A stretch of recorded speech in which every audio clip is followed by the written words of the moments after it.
Good morning. कल जो हमारी ऑफलाइन क्लास हुई थी उसमें हमने एक तरह से कुछ तो एक्सपेरिमेंटल स्टडी वाला पार्ट पूरा किया था और कुछ फोटोन थ्योरी की शुरुआत की थी। एक्सपेरिमेंटल स्टडी के रिजल्ट्स मुझे लगता है आप सभी को बहुत अच्छे से समझ आ ही चुके होंगे, है कि नहीं? बताओ, एक्सपेरिमेंटल स्टडी के रिजल्ट्स किस तरह के रिजल्ट्स कि जो स्टॉपिंग पोटेंशियल है वो किससे चेंज हो रहा था? इंटेंसिटी चेंज करने से कि फ्रीक्वेंसी चेंज करने से? बताइए। स्टॉपिंग पोटेंशियल किससे चेंज होता है? इंटेंसिटी चेंज करने से कि फ्रीक्वेंसी चेंज करने से? स्टॉपिंग पोटेंशियल, इलेक्ट्रॉन को रोकने के लिए जो पोटेंशियल लगाना पड़ रहा था वो फ्रीक्वेंसी चेंज करने से चेंज हो रहा था कि इंटेंसिटी चेंज करने से चेंज हो रहा था? बताओ। फ्रीक्वेंसी। अरे मैं 4 बार पूछूं तब नहीं, एक बार में बोला करो भी आप लोग बच्चों। फ्रीक्वेंसी से तो चेंज हो रहा था स्टॉपिंग पोटेंशियल, और जो सैचुरेशन करंट है वो मेनली किससे चेंज हो रहा था? सैचुरेशन करंट, इंटेंसिटी से। हम अपनी फोटोन थ्योरी पे थे, एक लेक्चर बीच में ऑनलाइन नहीं हुआ, वो ऑफलाइन चला मतलब, तो मैं उससे आगे प्रोसीड कर रहा हूं अभी। हम फोटोन थ्योरी, आपका जो सीपीपी नंबर 1 था उसमें फोटोन थ्योरी के पॉइंट्स थे, 5-6 पॉइंट्स थे। कुछ हमने वो पढ़ लिए थे वहां से, या कितने पॉइंट्स हम पढ़ पाए वहां से अभी तक फोटोन थ्योरी के? बताएंगे मुझे आप, क्योंकि लेक्चर आखिरी तो 1-2 पढ़ाए थे। अच्छा ठीक है, तो हम एक तरह से रिस्टार्ट कर लेते हैं। 1-2 को मैं रिपीट सा भी कर दूंगा जो भी है। और मैंने इस सीपीपी के आंसर आपके ग्रुप पे डाल भी दिए थे अगर किसी ने ट्राई किया हो तो। बाकी अभी तो ये काम बचा हुआ था, इसके बाद आज आप कर लेंगे असाइनमेंट ट्राई? आज की क्लास के बाद जरूर ये सीपीपी 1 अपना ट्राई करना है सभी को, है ना, ताकि फिर इसके डाउट्स लिए जा सके।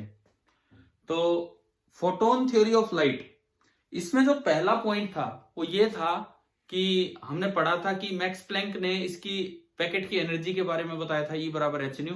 एक हमने पढ़ा था ये लाइट की स्पीड से चलता है c से, और इसकी स्पीड के बारे में मेन बात ये थी कि वो ऑब्जर्वर से इंडिपेंडेंट है। तो फर्स्ट पॉइंट हमारा हो गया था। सर एक बार फिर से बता दूं? चलो मैं आराम से बताता हूं। अगर आप, पहला पॉइंट ये था, इसमें 2-3 बातें आई थी। मैक्स प्लैंक ने यह कहा था कि अगर ये कोई वेव आगे जा रही है, इसकी फ्रीक्वेंसी न्यू है, इसकी वेवलेंथ लैम्डा है, तो मैक्स प्लैंक ने कहा था आप इसके साथ एक पार्टिकल एसोसिएट कर सकते हो, क्वांटम, जिसको बाद में फोटोन नाम दिया गया। और इस फोटोन की जो एनर्जी होगी, एनर्जी जिसको हम ई से भी अक्सर रिप्रेजेंट कर देते हैं, that is h into nu, where h is called the Planck's constant, जिसकी वैल्यू आप और हम शायद जानते होंगे, मैंने कल क्लास में बताया भी था आपको, इस सीपीपी पे भी लिखी हुई है ना। पहली बात ये थी। दूसरी बात, ये जो चलता है, अगर मान लो मैं मीडियम वैक्यूम मानू, अगर मैं मीडियम वैक्यूम मानू, तो जब ये आगे चलेगा तो इसकी स्पीड वही होगी जो लाइट की स्पीड है, यानी कि ये लाइट की स्पीड से चलेगा। वैक्यूम में इसकी स्पीड होती है 299,792,458 मीटर पर सेकेंड। न्यूमेरिकली अगर उसकी जरूरत पड़ते हैं न्यूमेरिकल्स में कहीं, तो हम उसको ले लेते हैं 3 × 10⁸ मीटर पर सेकेंड। और इस पॉइंट में एक जो नई बात थी वो ये थी कि इसकी स्पीड ऑब्जर्वर के मोशन पे डिपेंड नहीं करेगी।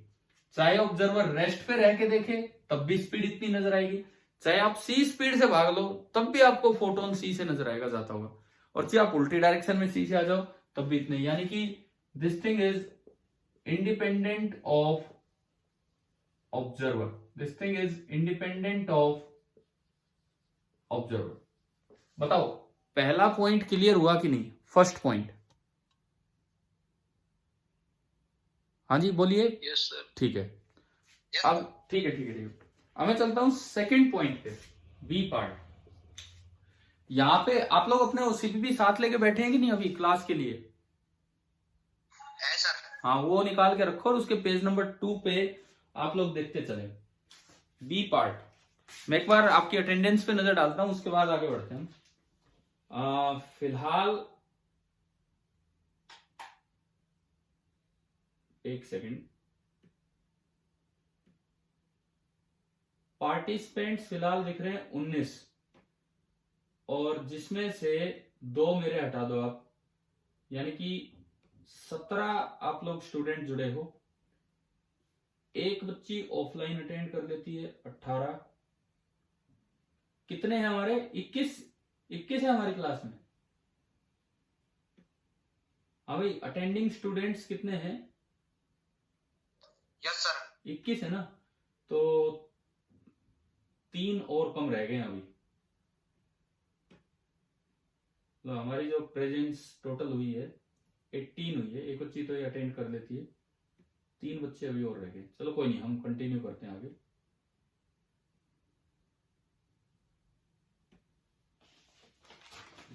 अब देखिए, अब सेकंड पॉइंट पे मैं आता हूं, इस फोटोन थ्योरी का बी पॉइंट। आपके पास ये असाइनमेंट आप इसमें देख सकते हो। The mass of a photon is not defined in the sense of Newtonian mechanics. We shall ignore the concept, but we simply state that the rest mass of photon is 0। देखिए क्या मतलब है, packet है, particle है, तो कुछ मास भी होना चाहिए। तो दूसरा पॉइंट मास ऑफ फोटोन के बारे में है, m कुछ फाइनाइट होगा, but value can not be determined. Finite ये होगा, लेकिन इसकी वैल्यू आप डिटरमाइन नहीं कर पाएंगे। कैसे? देखो, रिलेटिविस्टिक फिजिक्स में एक फॉर्मूला दिया जाता है जो शायद हमने फिजिक्स में कभी पढ़ा हो, 1 - v²/c²।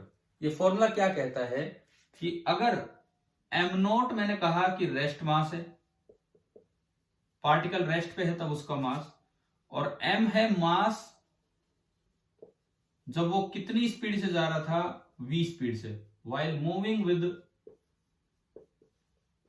स्पीड v, तो उसका मास m हो जाता है। अब देखो, मैं फोटोन का मास यहां से निकालना चाहूं, फोटोन की स्पीड कितनी है? यहां लिखा हुआ है, फोटोन की स्पीड कितनी होती है जब वो चलता है? c। आप अगर इसमें v की जगह c रखेंगे तो नीचे 1 - 1 बना, 1 - 1 मतलब नीचे 0 बन गया। किसी चीज के नीचे 0 आ जाए तो वो अनडिफाइंड हो जाती है, और लेकिन आप उसे डिफाइन रखना चाहते हो तो ऊपर वाले को भी 0 कर दो। आप नॉन मेडिकल स्टूडेंट्स है तो आपको पता होगा 0/0 एक फाइनाइट वैल्यू होती है, लिमिट्स में पढ़ा है ये, है ना? क्योंकि v बराबर c रखने पे डिनोमिनेटर 0 बन रहे हैं और ये मास डिफाइंड है, इसलिए न्यूमरेटर को भी 0 लेना पड़ेगा। इसलिए फोटोन का रेस्ट मास कितना होता है? 0। इसका ओवरऑल मास डिफाइन हम नहीं कर पाते, 0/0 फॉर्म बन जाती है, लेकिन हाँ ये बोल सकते हैं कि इसका रेस्ट मास है 0। आप बताएं कि आपको दूसरा पॉइंट इसका समझ आ गया है कि नहीं? Yes sir. ठीक है। थर्ड पॉइंट, तीसरी जो स्टेटमेंट आपके सीपीपी में लिखी है, each photon has a definite energy and a definite linear momentum. ये कह रहे हैं भाई, ये जो फोटोन है, ये जो भी फोटोन है, आप चाहे इसका मास नहीं लिख पा रहे हैं, बावजूद इसकी एक डेफिनेट, मतलब आप डिफाइन कर सकते हो कितनी एनर्जी होगी, और साथ ही साथ एक डेफिनेट लीनियर मोमेंटम होगा, जैसे कि किसी मटेरियल पार्टिकल का होता है। बिल्कुल ऐसे होगा जैसे किसी मटेरियल पार्टिकल का होता है। अब जो अगला पॉइंट है वो उन एनर्जी और मोमेंटम को ही डिफाइन करवाएगा। पहले मुझे बताओ, क्या ये 3 पॉइंट आपको समझ आ गए? हाँ भाई, तीनों पॉइंट क्लियर है? Yes sir. ठीक है, मैं इसका स्क्रीन, आप इसको नोट कर लीजिए, मैं इसका स्क्रीनशॉट लेता हूं, फिर हम आगे बढ़ते हैं।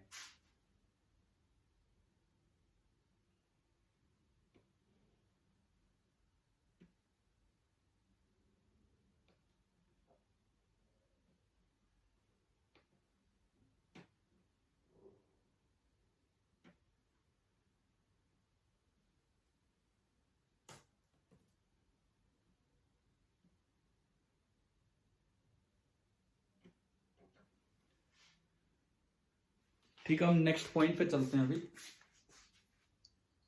सर कल वाले सीपीपी की पीडीएफ भेज देना है। ठीक है, ठीक है, ठीक है, ठीक है। आप आए नहीं थे क्या कल? मैं इस क्लास के बाद भेजता हूं आपके ग्रुप पे ना, इस वीडियो के साथ भी अटैच कर दूंगा। अब देख लेना। देखो जो ओके चौ, सर। चौथा जो पॉइंट है, फोर्थ पॉइंट, मैं क्लास के बाद भेज दूंगा, है ना, अभी तो बीच में नहीं भेज पाऊंगा, है नहीं वो इस तरह से ओके पीडीएफ सर। में। ठीक है, फोर्थ पॉइंट जो है आपकी फोटोन थ्योरी का, देखिए भाई ये कितनी अच्छी थ्योरी चल रही है, कुछ भी ना समझ आ रहा हो तो आप पूछ लीजिए। अच्छा, कल क्लास में, अभी जो आज लाइव क्लास में है, कौन कौन ऐसा है जो कल प्रेजेंट नहीं था? एक बार बस वैसे ही यस सर बोल दो आप, मुझे पता लग जाएगा कितने बच्चे हैं। Yes sir. एक निशांत, और जयवीर। जयवीर आप भी नहीं थे कल? No sir. तो कल की एक क्लास जो मिस हुई है, कुछ आ रहा है कि समझ, या आगे हम बढ़ गए? फोटोन थ्योरी पे गया मैं सीधा, एक्सपेरिमेंटल स्टडी थोड़ा पूरा किया था, फोटोन थ्योरी होने के बाद वो रिपीट कर देंगे, है ना। पहले फोटोन थ्योरी पढ़ लें आज, क्या है क्या नहीं। ठीक है, चलिए डी पार्ट, इस फोटोन थ्योरी के डी पार्ट पे हम आते हैं। डी पार्ट पे आपको लिखा गया है कि ये किस तरह से एनर्जी और मोमेंटम होगा। भाई आपका ये पैकेट है, पैकेट बनाऊंगा मैं इस वेव से, ये ईएम वेव्स आ रही है, ये कोई ईएम वेव्स आ रही है, इसकी फ्रीक्वेंसी न्यू है और इसकी वेवलेंथ कितनी है? लैम्डा। फ्रीक्वेंसी न्यू है और वेवलेंथ लैम्डा है। आपने क्या किया, इसके साथ एसोसिएट करके एक पैकेट बना दिया जिसको हम फोटोन नाम देते हैं, और उसकी स्पीड है c, ये भी आगे जा रहा है विद स्पीड c, ये जो वेव है, यहां हम इसको दे रहे हैं पार्टिकल वाला नेचर। अब इस फोटोन थ्योरी का जो सबसे मेन पॉइंट है वो ये है, जो अभी हम लिखेंगे। हाँ ठीक है, हम इसका मास नहीं डिफाइन कर पाए, लेकिन हम इसकी एनर्जी बता सकते हैं और हम इसका मोमेंटम बता सकते हैं। इसकी जो एनर्जी होगी, इसकी जो एनर्जी होगी प्लैंक थ्योरी में वो दी गई है, वो एनर्जी कितनी होगी? h into nu. अभी अभी हमने पढ़ा था पहले पॉइंट में, where h is called the Planck's constant. Planck constant की वैल्यू याद है ना हमें? 6.626 in 10 power minus 30। 6.626 into 10⁻34 joule second. Unit भी याद रखें, जूल इंटू सेकेंड। अच्छा, इस चैप्टर के लिए एक और वैल्यू इसकी अलग यूनिट में आप याद रखेंगे, 4.136 into 10 power minus 15 electrovolt। Electron volt second. एक ये भी वैल्यू है जो हम याद रखें। तो ये पॉइंट, चौथा पॉइंट आपको ये कहता है कि किसी भी फोटोन की जो एनर्जी होगी वो होगी h न्यू। ठीक है, दूसरी बात, इसका जो मोमेंटम होगा, इसका जो मोमेंटम होगा, अब देखो वो कैसे, किस तरह से क्या बनाया गया। भाई हमारी न्यूटोनियन मैकेनिक्स कहती है कि लीनियर मोमेंटम होता है मास इनटू वेलोसिटी, और वेव थ्योरी कहती है कि इस न्यू लैम्डा और सी में रिलेशन होता है, इस न्यू लैम्डा और सी में रिलेशन होता है, lambda is equal to v by nu, या यूं कहें सी बाई न्यू। ये तो 9वीं क्लास में, 9th क्लास में आ जाता है ये रिलेशन, वेवलेंथ, स्पीड और फ्रीक्वेंसी में।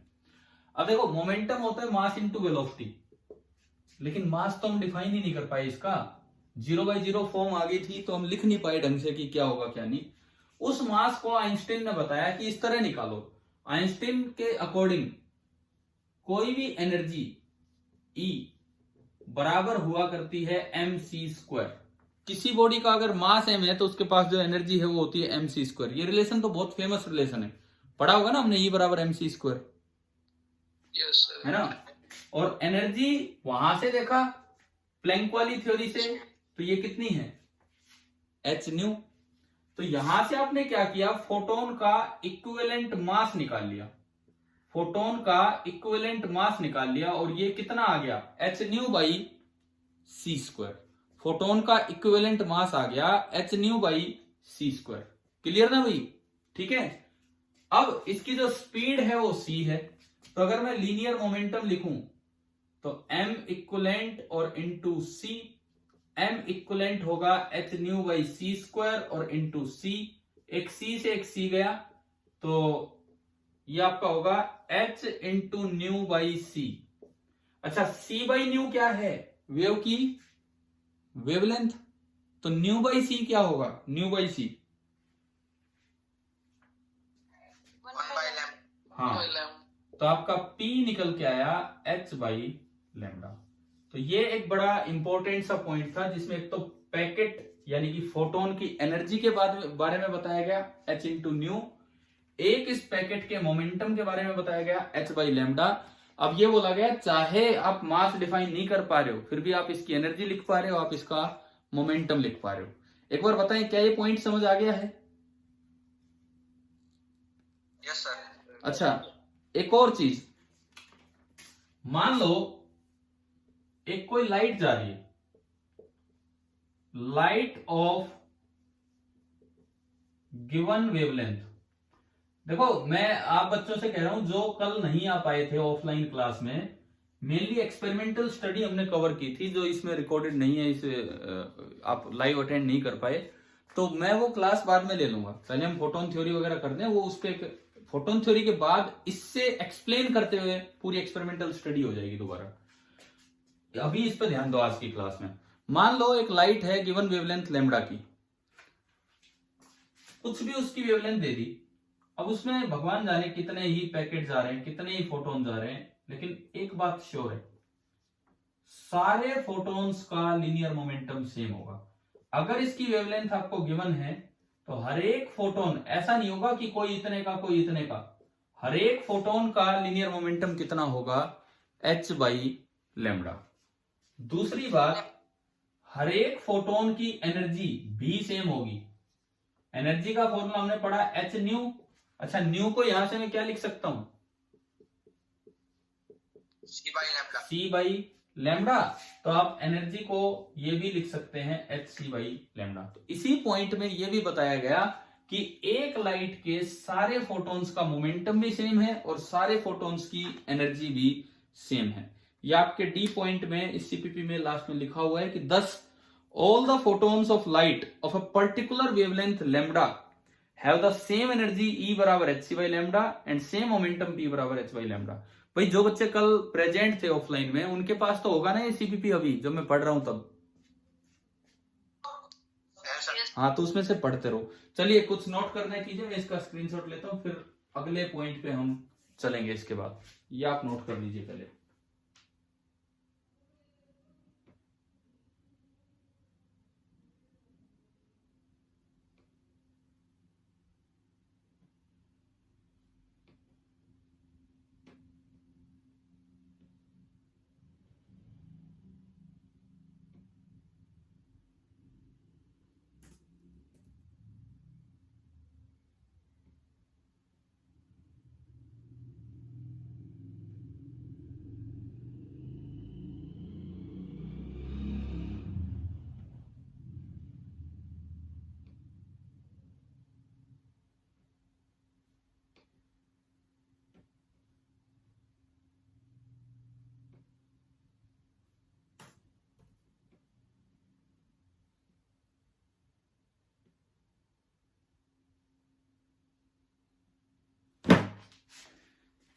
इसके बाद हम आगे बढ़ते हैं, हमारा जो नेक्स्ट पॉइंट है उसकी तरफ हम चलते हैं। मिटा दो भाई, हो गया शायद ही आपका।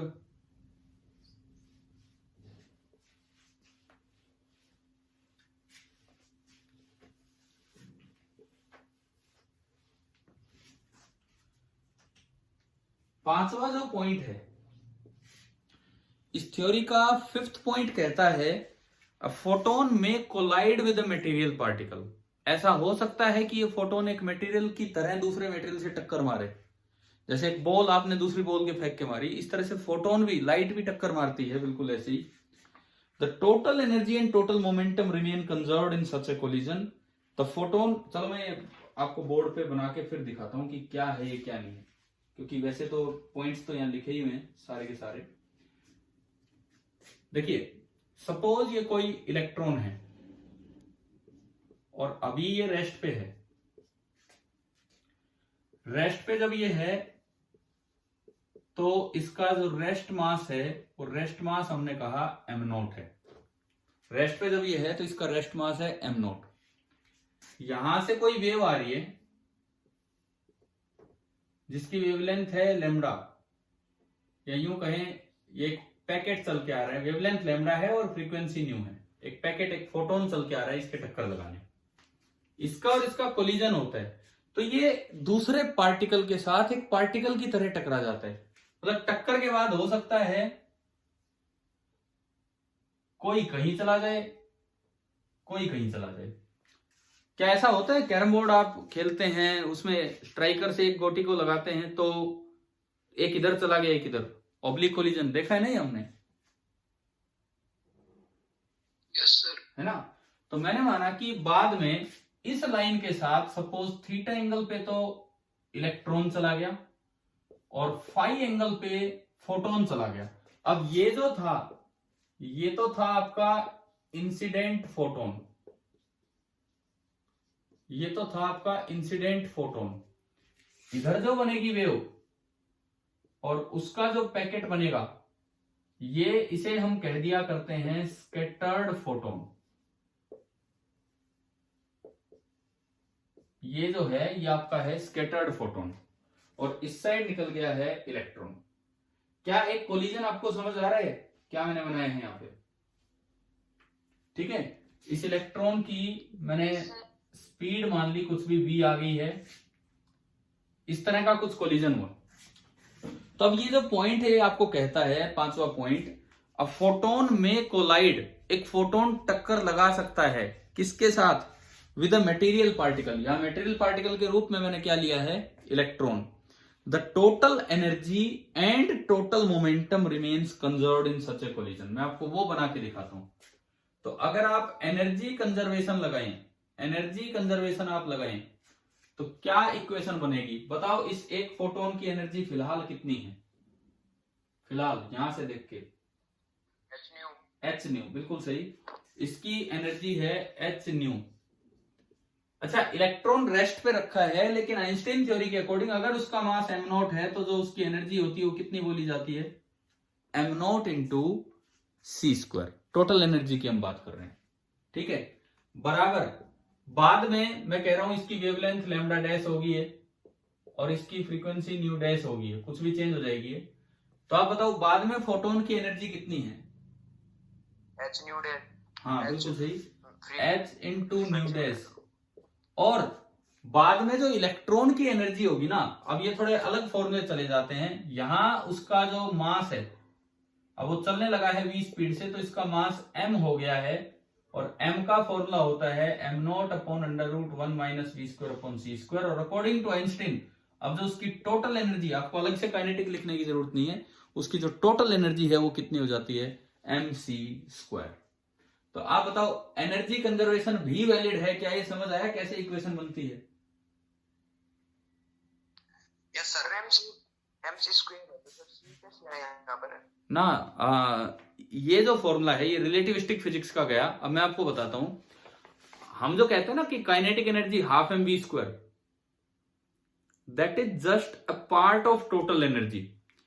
आइंस्टीन की फिजिक्स ये कहती है कि अगर किसी बॉडी का मास m है तो उसकी जो टोटल एनर्जी है, वो काइनेटिक हो या कुछ हो उसके पास, वो टोटल कितनी होगी? mc square. इसमें देखो पहले कितनी एनर्जी थी?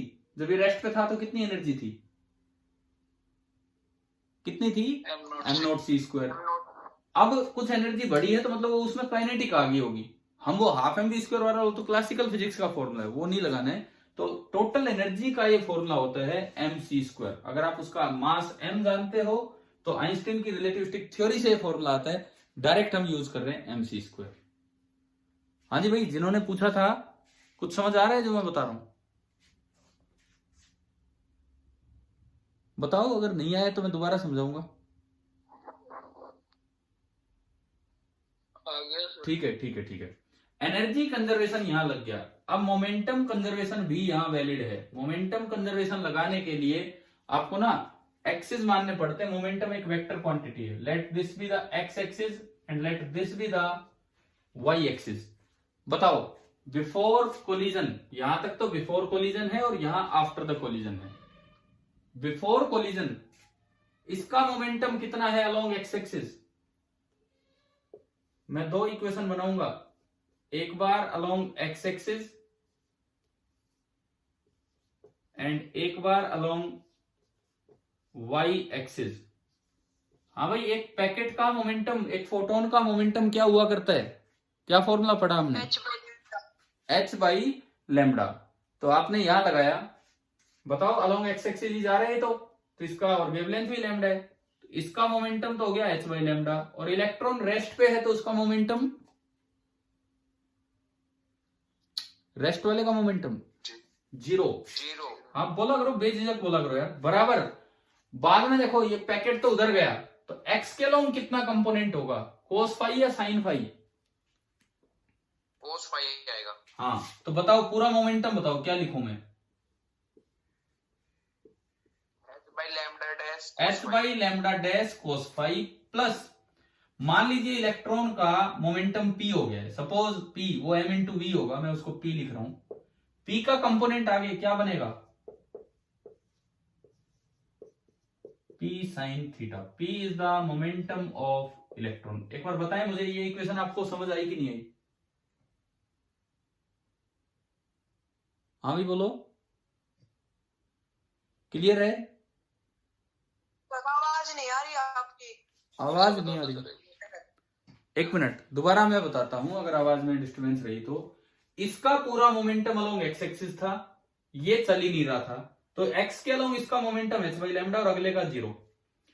इसका मोमेंटम उधर था, एक्स की तरफ हमने कंपोनेंट किया तो h by lambda dash into cos phi, और इसका जो मोमेंटम है इधर था, कुछ भी p माना मैंने, उसका कंपोनेंट आगे होगा p इंटू साइन थीटा। एक बार बताएं क्या ये इक्वेशन अब समझ आ गई है क्या, मोमेंटम कंजर्वेशन? हाँ भाई क्लियर है अभी? अब बताओ, तो आप बताओ y एक्सिस के अलोंग क्या इक्वेशन बनेगी? पहले इसको देख के बताओ, ये x में जा रहा है तो इसका y में मोमेंटम कितना? जीरो। ये चल ही नहीं रहा तो इसका y में मोमेंटम जीरो। अच्छा ये उधर जा रहा है, y में मोमेंटम ऊपर कितना होगा? h by lambda dash sine phi. दूसरे वाले का मोमेंटम नीचे बनेगा, तो y में पॉजिटिव है कि नेगेटिव? पॉजिटिव कि नेगेटिव? नेगेटिव। p कितना, कोस की साइन? कोस आएगा, लेकिन ये ऊपर क्या करवा रखा है, इधर कोस आएगा और इधर क्या आएगा, साइन। ये देखो ना, थीटा आपने ये एंगल दिखाया है, तो x के अलोंग तो क्या आएगा, उधर की तरफ तो कंपोनेंट क्या बनेगा, p कोस थीटा, और नीचे क्या बनेगा, p साइन थीटा। समझ गए? गलती से हमने वहां साइन लिख दिया होगा। अभी समझ आ गया है कि नहीं? Yes sir. इसका मतलब आपको, हाँ जी बताओ, कुछ और पूछना है तो इसमें? इसका मतलब हमें ये पॉइंट क्लियर हो गया है कि फोटोन का कोलिजन एक मटेरियल से मटेरियल की तरह हो सकता है, उसमें आप एनर्जी कंजर्वेशन भी लगाएं, उसमें आप मोमेंटम कंजर्वेशन भी लगाएं।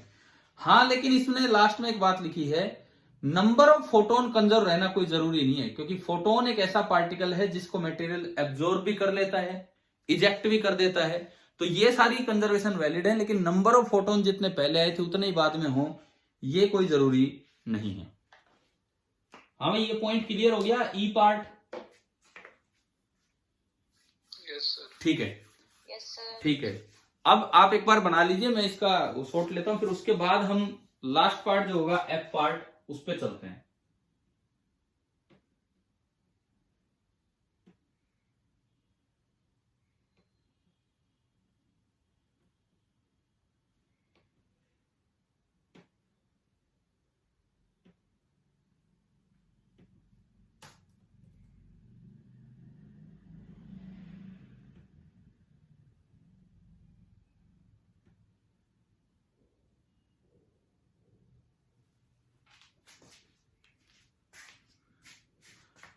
अच्छा, ये एनर्जी कंजर्वेशन वाला मैं एक बार फिर बता देता हूं, आपका मैसेज आया है। टोटल एनर्जी जो पहले थी और टोटल एनर्जी जो बाद में है वो कांस्टेंट रहती है। फोटोन की एनर्जी पहले थी h न्यू, क्योंकि इसकी फ्रीक्वेंसी न्यू है, वेव की फ्रीक्वेंसी न्यू है। एक मटेरियल पार्टिकल की टोटल एनर्जी का फॉर्मूला आइंस्टाइन ने दिया है रिलेटिविस्टिक फिजिक्स में, वो होती है total mass into c square. ये फॉर्मूला कैसे आए वो हमें यहां नहीं पढ़ना होता इस चैप्टर में, बस यूज हम कर रहे हैं डायरेक्ट। तो इसका रेस्ट मास m नॉट था, तो इसकी टोटल एनर्जी थी m not into c square. ये आपका पहले फॉर्मूला बना। अब क्या हुआ, इसने अपनी कुछ एनर्जी इलेक्ट्रॉन को दे दी, जिससे इलेक्ट्रॉन की एनर्जी बढ़ गई, लेकिन हमें कितनी रेस्ट मास है, कितनी काइनेटिक है, वो लिखने की बजाय एक डायरेक्ट फॉर्मूला है आइंस्टाइन का कि अगर उसका मास आप लिख पा रहे हो बाद में m, तो टोटल एनर्जी इलेक्ट्रॉन की हो जाती है mc², और फोटोन की एनर्जी कुछ कम हुई होगी, उसकी फ्रीक्वेंसी थोड़ी कम होगी, तो नई एनर्जी जो लिखी जाएगी h इंटू न्यू डैश। हाँ जी राकेश जी बताओ, क्या आपको समझ आ गया कि एनर्जी कंजर्वेशन की इक्वेशन? ठीक है, चले हम आगे लास्ट पॉइंट पे हम चलते हैं, जो हमारा आखिरी पॉइंट होगा उस पे। डस्टर कहां गया?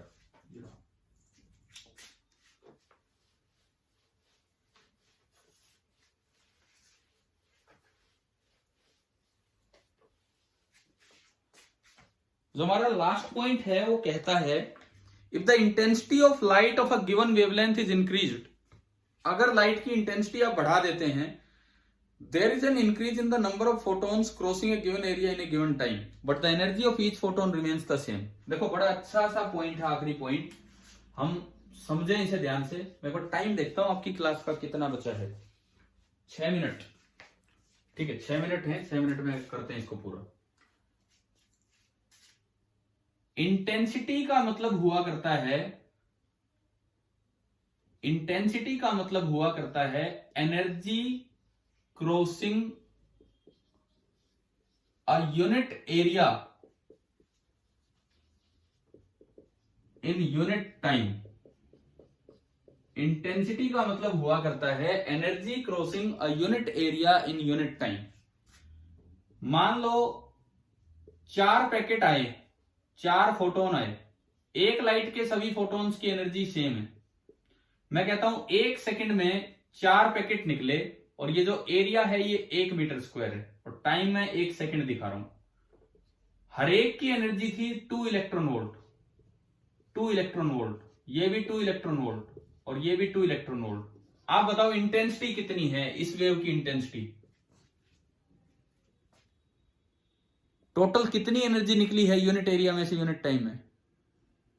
बताओ, बोलो यार बोलो, इतना ही टाइम बचा है, कितनी एनर्जी निकली है? 2 के 4 पैकेट निकल गए, 8 इलेक्ट्रॉन वोल्ट। तो जो इंटेंसिटी बनी वो बनी 8 इलेक्ट्रॉन वोल्ट पर मीटर स्क्वायर पर सेकेंड। क्या ये इंटेंसिटी आपको समझ आ गई? ठीक है, अब मैंने क्या किया, नाउ पहले मैं थोड़ा डिम लाइट यूज कर रहा था। सपोज मैं रेड लाइट यूज कर रहा था लेकिन डिम थी। अब मैं ब्राइट लाइट यूज कर रहा हूं लेकिन वही रेड है वही रेड, लेकिन मैंने ब्राइट कर दी। जब है वो पहले भी रेड अब भी रेड, तो क्या लाइट की वेवलेंथ या फ्रीक्वेंसी चेंज की है क्या आपने? जब तक वही मीडियम है। यानी कि पहले अगर लैम्डा और न्यू था तो अब भी क्या होगा, वही लैम्डा और न्यू। और जब तक न्यू चेंज नहीं होगा, हर पैकेट की एनर्जी चेंज नहीं होगी। पैकेट की एनर्जी अब भी कितनी रहने वाली है? एक पैकेट की एनर्जी, एक फोटोन की एनर्जी अभी भी कितनी रहने वाली है? h न्यू, और न्यू सेम है तो 2 इलेक्ट्रॉन वोल्ट। लेकिन ब्राइट लाइट होने का मतलब है कि आपने इंटेंसिटी बढ़ा दी। ब्राइट लाइट होने का मतलब होता है कि आपने इंटेंसिटी बढ़ा दी। मैं कहता हूं सपोज इंटेंसिटी, न्यू इंटेंसिटी मैंने बढ़ा के 12 इलेक्ट्रॉन वोल्ट पर मीटर स्क्वायर सेकंड कर दी, तो बताओ कितने पैकेट आए होंगे? 2 के कितने पैकेट आए होंगे? 6। 1 2 3 4 5 6। पहले निकल रहे थे 4 फोटॉन्स और अब यहां आ गए 6 फोटोन। यानी कि अगर आप फ्रीक्वेंसी और वेवलेंथ को चेंज ना करके इंटेंसिटी बढ़ाते हैं तो एक पैकेट की एनर्जी नहीं बढ़ती है, बल्कि क्या बढ़ जाते हैं? Number of packets. अब मैं पढ़ के सुनाता हूं आपको आखिरी पॉइंट, आपके पास जिनके पास है वो पढ़िए। If the intensity of light of a given wavelength, आपने वेवलेंथ या फ्रीक्वेंसी चेंज नहीं की है, इज इंक्रीज्ड, मैंने इंटेंसिटी 8 से 12 कर दी, there is an increase in the number of photons. पहले 4 फोटोन आ रहे थे, अब कितने फोटोन आ गए? 6 फोटोन आ गए। Crossing a given area in a given time, unit area unit time में थे। The energy of each photon remains the same. Energy एक पैकेट की पहले भी 2 थी और अब भी 2 है। एनर्जी पैकेट की क्यों सेम है? क्योंकि आपने फ्रीक्वेंसी या वेवलेंथ को चेंज नहीं किया है। रेड लाइट थी, अभी भी रेड लाइट है। अभी बताओ यार, क्या ये आखिरी पॉइंट आपको समझ आया कि नहीं आया? अब आप ये सीपीपी अपना अटेम्प्ट करना, ट्राई करना, ठीक है, मैं देखता हूं, एक सेकेंड, आप ये नोट कर लीजिए जो भी कुछ बचा हुआ है। मैं इसका भी स्क्रीनशॉट लेता हूं, फिर एक पॉइंट और बताता हूं आपको।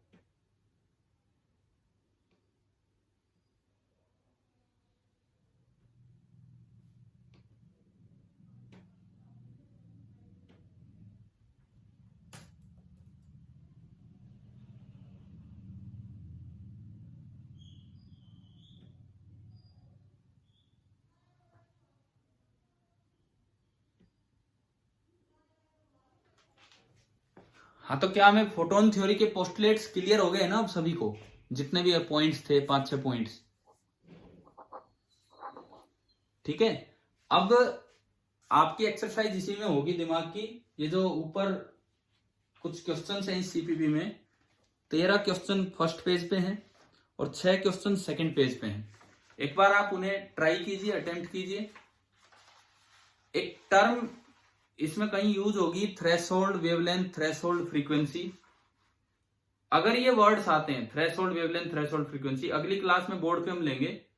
बाकी इनका मतलब होता है मेटल का जो वर्क फंक्शन है, मेटल का जो वर्क फंक्शन है उतनी एनर्जी का अगर पैकेट चल के आ रहा है, मेटल का जो वर्क फंक्शन है उतनी एनर्जी का फोटोन अगर चल के आया, तो उस ईएम वेव की जो फ्रीक्वेंसी होगी उसे थ्रेशोल्ड फ्रीक्वेंसी बोलते हैं, और जो वेवलेंथ होगी उसे थ्रेशोल्ड वेवलेंथ। अगली क्लास में मैं लिख के आपको करवा दूंगा। एक बार दोबारा बताता हूं। एक मेटल का वर्क फंक्शन है फाई नॉट। आपने यहां से ईएम वेव डाली, उसमें एक पैकेट चल के आ रहा है photon. Threshold wavelength, threshold frequency का मतलब है कि अगर उस पैकेट की एनर्जी बिल्कुल फाई नॉट के बराबर है, तो इस ईएम वेव की जो फ्रीक्वेंसी है वो थ्रेशोल्ड फ्रीक्वेंसी है, और जो वेवलेंथ है वो थ्रेशोल्ड वेवलेंथ है। क्या ये टर्म्स समझ आ रही है क्या हमें? क्या बताइए मैंने? नहीं तो हम अगली क्लास में करते हैं इसको कंटिन्यू, वहां पे अभी टाइम पूरा हो गया आपका, तो नेक्स्ट क्लास में हम लेते हैं। ठीक है।